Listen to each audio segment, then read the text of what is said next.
Senate Bill 615 requires a person to use a restroom in public schools based on their biological sex. The State Board of Education putting in place a due process for districts not in compliance. For months, Oklahoma families have been going back and forth on whether or not bathrooms should be designated based on what's on your birth certificate or how a person chooses to identify. You are not protecting female students. Shame on you.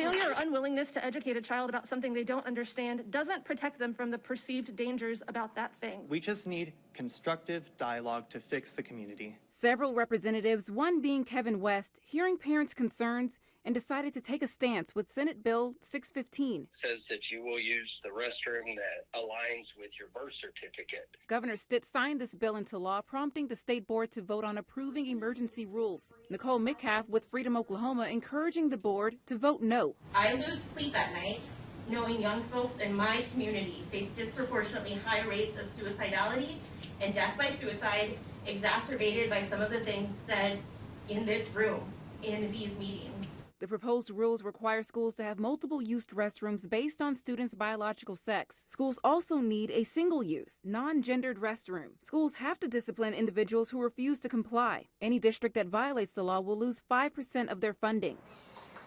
The state voting yes unanimously. I want to ensure that we send the message that every child in Oklahoma public schools belongs and is valued. The state board has until April 1st to have time for public comments and permanent rules in place. Angelicia Bruton, Oklahoma Zone, News 9.